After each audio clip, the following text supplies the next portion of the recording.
13वां सप्ताह। सहज सही कार्यवाही प्राप्त करना। आपके सभी कार्यों का आधार आपके विचार है। कोई भी कार्य करने से पहले एक विचार आता है, चाहे वह कितना ही संक्षिप्त क्यों ना हो। कभी कभी आप कार्य करने से पहले बहुत अधिक विचार भी करते हैं। आप सभी विकल्पों के बारे में सोचते हैं, विकल्पों पर विचार करते हैं और परिणामों की भविष्यवाणी करने का प्रयास करते हैं। पर कभी कभी आप विचार को पहचानने से पहले ही कार्य कर लेते हैं। जैसा भी हो, आपके सभी विचार या तो आपको कर्म की ओर ले जाते हैं या आपके कार्य के किसी न किसी पहलू को किसी न किसी तरह से प्रभावित करते हैं। यह पाठ्यक्रम इसी बात पर जोर दे रहा है कि सभी विचार किसी अनुभव की ओर ले जाते हैं। इसीलिए सही विचार रखना सबसे अधिक उत्पादक, संतुष्टिदायक और आनंददायक गतिविधि की कुंजी है। इस पर विवाद नहीं किया जा सकता।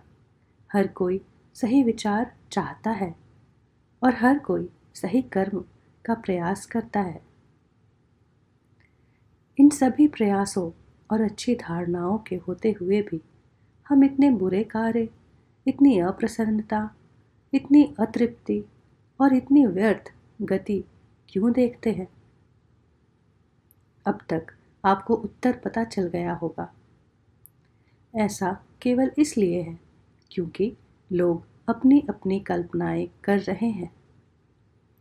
वे स्वयं को उस महान विचार जिसने हमें बनाया है के साथ तालमेल बिठाने की अनुमति देने के स्थान पर अपने स्वयं के विचारों का निर्माण करते हैं।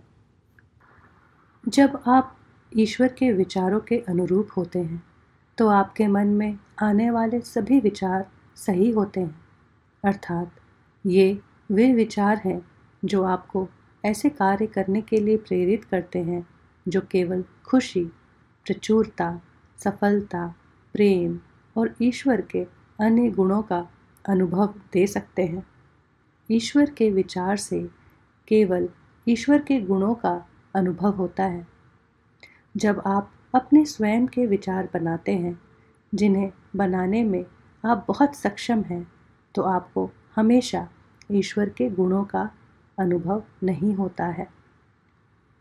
आप उसकी कल्पना करते हैं जो सच नहीं है, जैसे गरीब होना या बीमार होना या किसी के अन्याय का शिकार होना या नापसंद किया जाना। ये विचार बिल्कुल सत्य नहीं है और आपकी कोई भी सोच इसे बदल नहीं सकती। सृष्टि आपके लिए ईश्वर के गुणों का अनुभव करने के लिए बनाई गई थी। आपके छोटे स्वतंत्र विचार निश्चित रूप से उस अनुभव को प्रकट कर सकते हैं जो वे विचार दर्शाते हैं। गरीबी के बारे में सोचिए और आपको उसका अनुभव होगा। बीमारी के बारे में सोचें और आप उसका अनुभव करेंगे। मरने के लिए बूढ़े होने के बारे में सोचें और आप उसका अनुभव करेंगे। सोचें कि आपको प्रेम नहीं मिलता है और वह आपका अनुभव बन जाता है। दुख के बारे में सोचें और वह आपका अनुभव बन जाता है। सोचें कि लोग आपको चोट पहुंचाना चाहते हैं और वह भी आपका अनुभव बन जाता है। यह आपका अनुभव है, लेकिन इसका मतलब यह नहीं कि यह सत्य है। यह सिर्फ आपका अनुभव है। आपका अनुभव वैसा ही होना चाहिए जैसा आप सोचते हैं। आप परमेश्वर के स्वरूप में बनाए गए हैं। वह रचयिता है तो आप भी रचयिता हैं। उनकी रचना उनके विचार से शुरू हुई। आपकी रचना भी आपके विचार से शुरू होती है। इस सप्ताह आप जो वास्तव में चाहते हैं उसका सृजन करने के अपने अनुभव का विस्तार करेंगे। आपको यह अनुभव होने लगेगा कि आप अनायास ही सही कार्य कर सकते हैं। ऐसा लगेगा कि आपने कर्म करने से पहले सोचा भी नहीं, लेकिन हम जानते हैं कि यह सच नहीं हो सकता। होता यह है कि आप कार्य करने से ठीक पहले उसके बारे में सोचते हैं। इस प्रकार विचार और कार्य एक ही प्रतीत होते हैं। जब आप वास्तव में ईश्वर के विचारों के अनुरूप होते हैं तो ऐसा ही होता है। उसका विचार आपके मन में बुलबुले की तरह उठता है और आप सहजता से वह कार्य करते हैं। बहुत जल्द जीवन आसानी से बहने लगता है। आपको कल्पना करने, विकल्पों पर विचार करने, विकल्पों पर बहस करने और फिर आंख मूंद कर छलांग लगाने की ज़रूरत नहीं। आप बस कार्य करें। जब आप अपने छोटे विचारों का उपयोग करते हैं तो आप आंख मूंद कर अनुभव में छलांग लगाते हैं। ऐसा कोई तरीका नहीं है जिससे आप हर बार सही कार्यवाही करने के लिए अपने मन में उससे संबंधित पर्याप्त तथ्यों को जान सके। कभी कभी आपका भाग्य साथ दे सकता है, लेकिन हमेशा नहीं। बहुत कुछ ऐसा है जो अज्ञात है, लेकिन याद रखें कि आपके पास ईश्वर का एक गुण है जिसे सर्वज्ञ बुद्धि के रूप में वर्णित किया गया है।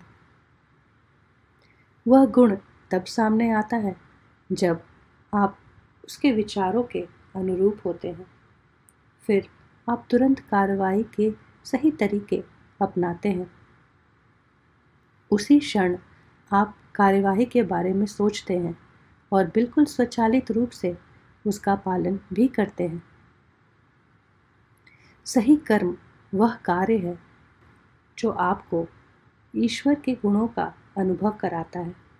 खुशी, प्रेम, आनंद, अनुकंपा, प्रचुरता, आलोचना रहितता, असीमितता, सर्वज्ञ बुद्धिमत्ता, शांति, ऊर्जा, सौम्यता आदि।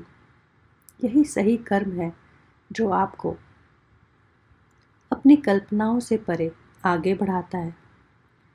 यह आपको भय, असुरक्षा और अकेलेपन से दूर ले जाता है और समाज में प्रचुरता और सच्चे योगदान की ओर ले जाता है। यह एक ऐसा कार्य है जो परिपूरक, सफल और संतुष्टिदायक है। उन अनुभवों की सूची देखें जिन्हें आप पाना चाहते हैं, जिन्हें आपने कई सप्ताह पहले लिखा था। उस सूची की तुलना एक बार फिर उस सूची से करें जो आपने उन विचारों से बनाई है जो आपको उन अनुभवों से दूर कर रहे हैं। इस सप्ताह आप उन सूचियों को एक साथ रखेंगे और अपनी सच्ची इच्छाओं को प्रकट करना शुरू करेंगे। आज सही कार्यवाही का मार्गदर्शन प्राप्त करने के लिए एक सृजन का सूत्र लिखें। इस सूत्र के लिए अपने उच्च स्वर से मदद मांगने के लिए अपनी शांत अवधि का उपयोग करें। अपने हाँ और नहीं के संकेतों के साथ अपने संचार और सूत्र की शुद्धता की जांच करें। यह एक बहुत महत्वपूर्ण सृजन का सूत्र है। इसके साथ सहज महसूस करें। इसे हर दिन अर्थपूर्ण भाव से और प्रेम से कहें। कल आपको अपने इच्छित अनुभवों की सूची में सृजन के लिए एक गतिविधि चुननी है। ऐसा अनुभव चुनें जो पर्याय लगे।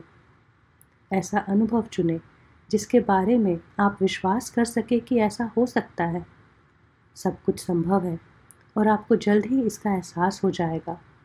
हालांकि इस पहले अनुभव के लिए यह महत्वपूर्ण है कि आपके अपने संदेह, भय और कल्पनाएं अभिव्यक्ति को अवरुद्ध ना करें।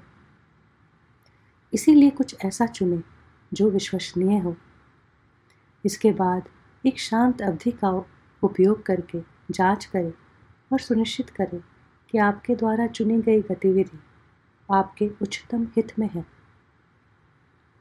आप ऐसा अपने उच्च स्वर से पूछ कर करें और सुनिश्चित करें कि आपको उसका संकेत मिल गया है कि क्या इसके बारे में प्रश्न पूछना बुद्धिमानी है। गतिविधि का वर्णन करें। यदि आपको हाँ मिले तो पूछे, क्या यह मेरे सर्वोच्च और सर्वोत्तम हित में है। गतिविधि का वर्णन करें। यदि आपको हाँ के संकेत मिलते हैं तो अपने इच्छित अनुभवों के लिए एक सृजन का सूत्र लिखें। किसी ऐसे विचार के बारे में अपने उच्च स्वर से जांच करें जिससे आपको निपटना है, जो अनुभव में बाधा उत्पन्न कर सकता है। इसके अलावा अपने सृजन के सूत्र की शुद्धता की जांच करने के लिए अपने हाँ और नहीं के संकेतों का उपयोग करें। याद रखें, आप अभी भी ये तकनीकें सीख रहे हैं। बहुत तेज़ी से छलांग लगाने की कोशिश ना करें। बस इन 2 सृजन के सूत्रों का पालन करें। उनका उपयोग करने में सहज और प्रतिबद्ध महसूस करें। जल्द ही आप नियमित रूप से उन्हें अपने विचारों के आधार के रूप में उपयोग करेंगे, ताकि जो भी अनुभव आप और आपका उच्च स्वर जानते हैं वह आपके उच्चतम और सर्वोच्चतम हित में हो। धन्यवाद। ये है वीक 13। Thank you.